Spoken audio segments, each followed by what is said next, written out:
So next topic is laws of reflection of light in vector form. So how to represent the laws of reflection of light in vector form? Now let us consider a plane mirror.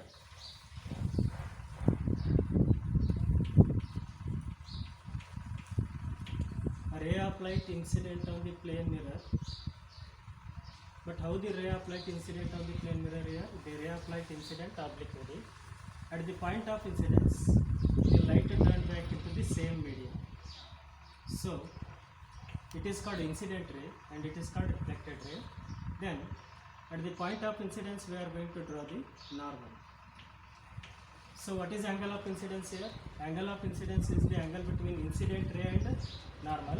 And what is angle of reflection here? It is the angle between reflected ray and normal. It is R. So here angle of incidence is equal to angle of reflection. That is angle of incidence is equal to angle of reflection. That is, I will take theta, angle theta. Now instead of I will write theta here, and instead of R again I will write theta here, because angle of incidence is equal to angle of reflection. So along the incident ray we have to take the unit vector. What is unit vector taken along the incident ray? I will take that is E1 cap.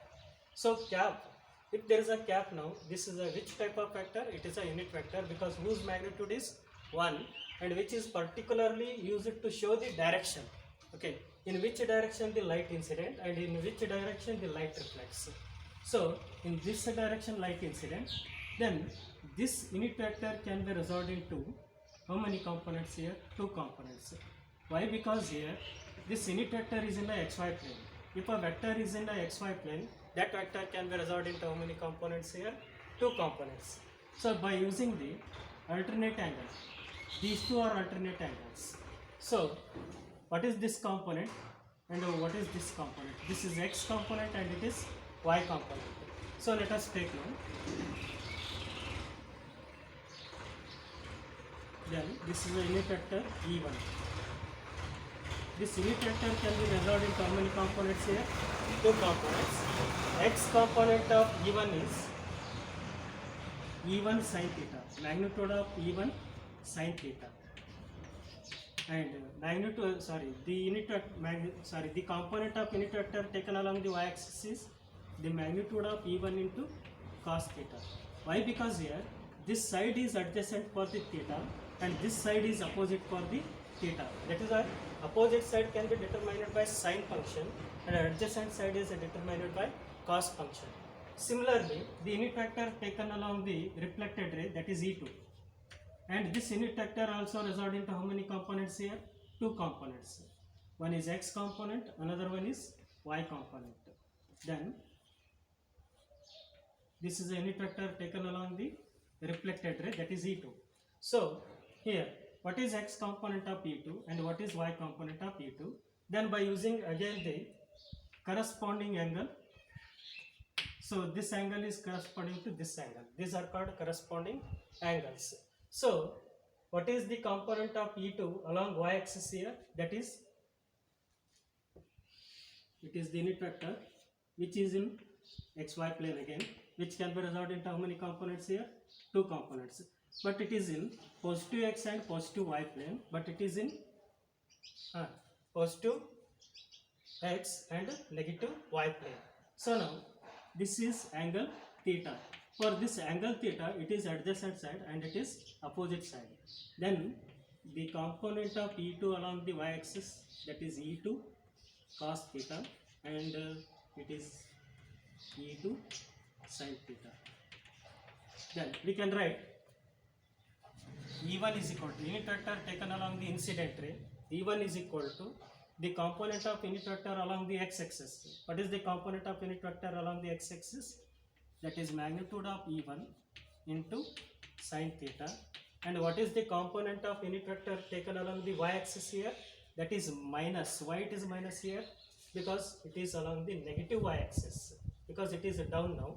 Then now I will write the magnitude of E1 into cos theta. Then what is the unit vector here? Sorry, this component is taken along which axis here? X-axis. What is the unit vector taken along x-axis? That is unit vector I. And what is the unit vector taken along the y-axis? That is j, but it is minus j, already written here.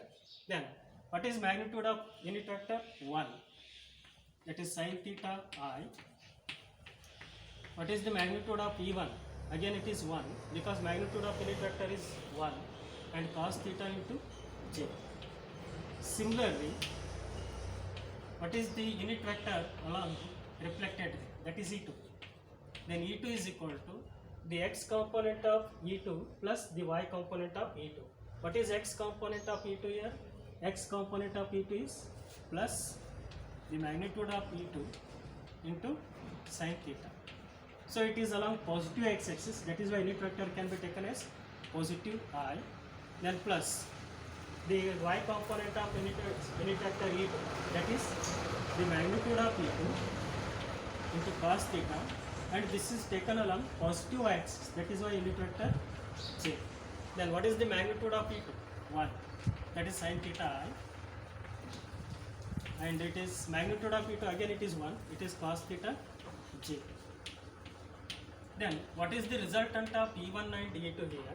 See here, that is very important. I will take the negative vector of E2.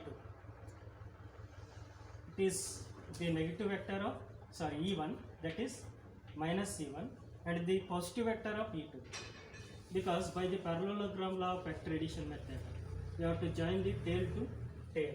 So we have to find the resultant of these two. Then resultant can be taken along this line joining the intersection point from the initial point. Now it is called intersection point, and this is taken as normal.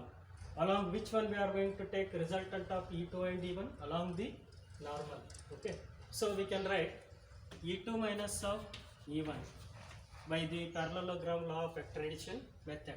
E2 minus E1 is equal to, what is E2 here?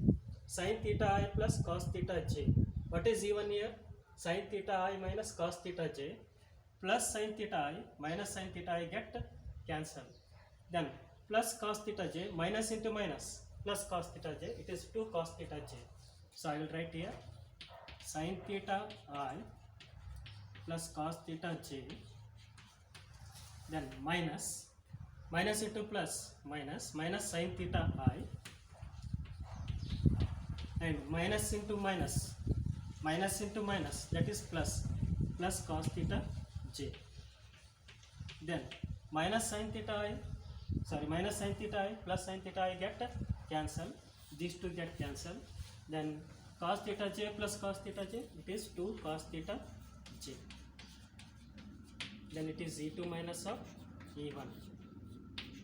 Then what about cos theta here? By taking the projection of E1 on the y-axis, means the projection of incident ray on the normal. So by the projection, if we are going to take the projection of one vector over the another vector, we have to use a dot product.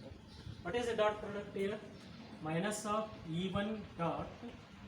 So there is a projection of E1 on normal, alright, that is n cap. The unit vector taken along the normal is n cap, whose magnitude is 1. We can write magnitude of E1 into magnitude of n into cos theta. What is the magnitude of unit vector here? 1. Again, what is the magnitude of normal unit vector here? 1. 1 into 1, that is cos theta, final. So what is cos theta here? Minus E1 dot n. We can write 2 cos theta is nothing but minus E1 dot n. So j unit vector means here the resultant is along the normal. So normal means unit vector we have to take n. Instead of j I will take n cap. It is E2 minus of E1. Then E2 is equal to minus E1 taken to this side, that becomes plus E1. Plus into minus 2 E1 dot n cap. It is n cap. It is the law of reflection of light in vector form.